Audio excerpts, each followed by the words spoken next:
Les clés d'info avec Cécile Galluccio. Cécile, bonsoir. On va s'arrêter avec vous sur la France où plus de 110 foyers de dermatose nodulaire contagieuse ont été détectés depuis juin, touchant 75 élevages dans 9 départements. Un peu plus de 3000 bovins ont été euthanasiés dans le cadre d'une stratégie d'abattage total des troupeaux contaminés conformément à la réglementation européenne. Et ce qui devrait fragiliser un petit peu plus la France en tant que puissance agricole. La France qui est depuis longtemps le premier pays agricole européen. Est-ce que c'est toujours le cas ? Et oui, la France est toujours le premier producteur de l'Union européenne. Regardez, avec 96 milliards d'euros devant l'Allemagne, l'Italie et l'Espagne, elle pèse pour 17,4% de la production agricole des 27. Les points forts de l'Hexagone, c'est d'abord le blé. Paris est le premier producteur et exportateur de céréales de l'Union européenne et de loin, notamment on le voit en blé tendre, en maïs, en colza et en tournesol. Mais regardez, les chiffres baissent, sauf pour le maïs qui est passé donc de 13,9 millions de tonnes en 2023 à 14,4 millions en 2024. 2024 qui a été pour le blé la pire récolte en 40 ans, en cause des fortes pluies et un faible ensoleillement.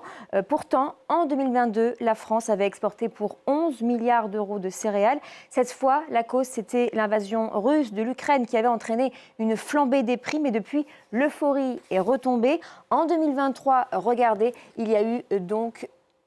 C'est pas ça. En 2023, il y a eu 7,7 milliards d'euros. 2024, 6,6 milliards d'euros. Ça remonte depuis quelques mois grâce à une belle moisson en 2025. Mais la concurrence est rude face aux grains de la mer Noire. Et la diplomatie aussi n'aide pas. Regardez, l'Algérie boude désormais notre blé, alors qu'Alger était le premier client de la France. Et c'est pareil pour la Chine. Et qu'en est-il des autres filières ? Alors, la France est aussi le premier producteur et exportateur de viande bovine, avec 16,3 millions de têtes en 2024. Mais depuis 5 ans, le cheptel bovin a perdu plus de 10% de ses effectifs. Ce n'est pas uniquement en France, mais une tendance dans toute l'Europe. Pour les vins et les spiritueux, c'est l'Italie qui est première, qui est leader. Mais la France est donc deuxième, juste derrière, avec près de 17% de part de marché. Et les exportations françaises ont reculé de 4% en 2022, après une baisse déjà en 2023 de 6%. Pourquoi en ce moment ? Eh bien, car les droits de douane américains bloquent des milliers de bouteilles dans les caves depuis plusieurs mois. Concernant les vendanges 2025, on n'a pas encore les chiffres, mais à cause des canicules et des sécheresses, elle pourrait être la plus basse depuis 1957. Nous ne sommes plus non plus leaders, regardez, au niveau européen pour le lait, pour le beurre et le fromage, puisque c'est l'Allemagne qui a pris le marché. Et Cécile, il y a aussi l'élevage de volailles qui fait grise mine. Et oui, longtemps première exportatrice européenne de poulet, la France s'est fait dépasser par la Pologne et par l'Allemagne. On le voit ici sur cette infographie. Elle est donc 3e productrice sur les 27. Aujourd'hui, un poulet sur 2 est importé en France.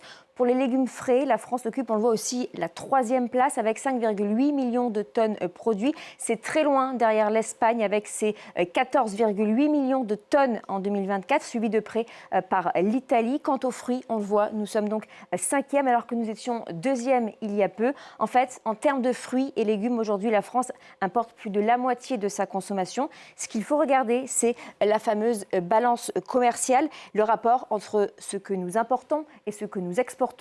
L'année dernière, la France a beaucoup vendu à l'étranger, on le voit, en 2024, 4,5 milliards d'euros. Mais cette année, les importations ont failli nous mettre dans le rouge. Habituellement, les vins sauvent la balance commerciale, mais pas cette fois à cause des pertes côté américain.